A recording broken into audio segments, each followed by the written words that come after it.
Hey guys, this is John Scarborough. I just wanted to show a really good example of places to unroll your hay that are better than some places. A little out of breath here. Had to take off running after that bale that got away from me. I thought it was going to go into that pond there. But anyway, I did manage to get some of it where I wanted.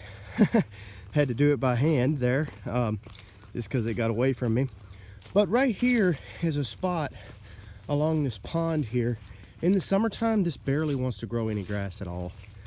So then in the winter, most of the grass is dead. Now this year, because of the way I've taken over the management and started rotating them better, it actually has more grass holding this up than it ever has in previous years, to keep it from washing away.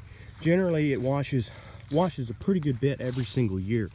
So this year it's actually gotten a little better, just simply because of a little bit better management, like how to rotate them and then keeping them off for a little while, and then even bringing them, when I did bring them in here, actually keeping them off of this spot, or like putting them on it just a short time.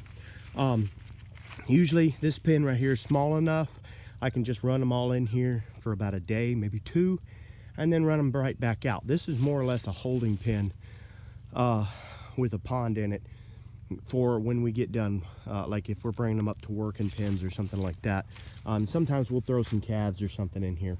So what we got here is it's a problem area is what it is. Because in the summer you're never going to get the growth that you need. In the winter you're always going to be losing any topsoil that is there. You'll be running a lot of clay off into that pond. That pond, if I understand it right, when it was dug, it was a decent pond. Now at this point it's nothing but a silt pond. I mean, it's I got on it with a little kayak and checked it, and there was, the deepest point was 2 foot. So I mean, and that was in the summertime, so it's probably about 3 foot deep now, but that's nothing. Okay, no fish will survive or anything. It's nothing but turtles. Okay, and that's because of stuff like this and stuff like cattle getting in there and just tearing it up and stuff, and just being able to have free will of it. So this is a good example of a place that you can feed your hay by unrolling it right here. Okay, a really easy way to do hay is to unroll it down your hills, and that works most of the time. But a lot of times, places like this that are vertical, you just kind of, what you have to do if you're by yourself, of course, and if you can't get a piece of equipment down here or anything like that, or a four-wheeler, you don't have a bale unroller for a four-wheeler, which I wouldn't mind building one of these days. But if you don't have something like that, a good way to do it is to unroll part of your bale strategically, kind of knowing where it's going to end up, and you end up with the last little bit of your bale here. So I could unroll a couple of bales down this hill right here, all right, every time these calves need any hay, and then right at take that last little bit that's easy to manage by hand, it's about the size of a square bale, and unroll it right there.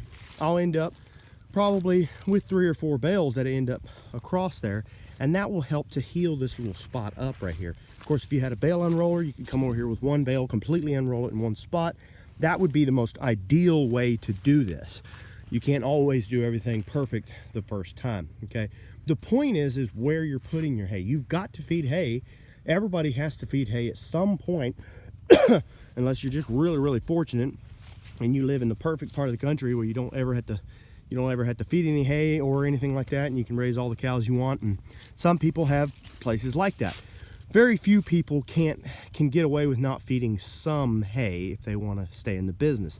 So every bale that you do feed, if you can find places like this to unroll it, instead of just unrolling it on good existing forage, then you're doing something, because you're concentrating. Every time you unroll a bale, you concentrate poop, pee, you're concentrating all that litter, and they're always going to leave some of the hay, which is a carbon source. They're always going to leave some of that there, because that is also their bedding. It's not just food. Okay, it keeps them warm at night. So they're always going to leave some of the hay, and they're always going to poop and pee all over it and stuff.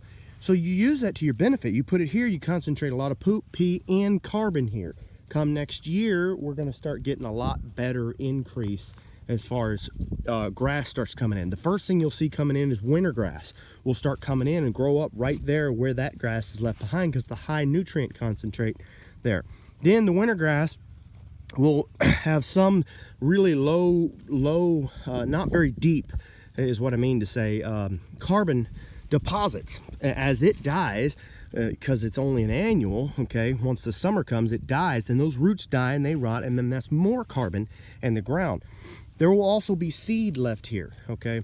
Now this sometimes these clay spots, it takes more than 1 year. I have seen it be pretty successful in 1 year, just unrolling the hay across these little clay spots. But sometimes it may take 2 years, okay. Once you get it out on there and get some grass growing down inside there, then that's a good thing, okay. Now, don't be discouraged if you see weeds grow up the first year. If you see a lot of weeds grow up because of your hay, okay? A lot of times weeds will grow because grass can't grow. It can't be supported. But some weeds will actually break the barrier, the soil barrier, break into it, and then when the root dies, it will actually have mined some minerals that's inside that soil that the grass root couldn't get a hold of. Come the next year, especially if you unroll more hay, you know, or bush hog off of it, or both, then it will actually start to get better and better from litter and all like that. I've never seen it take more than 2 years.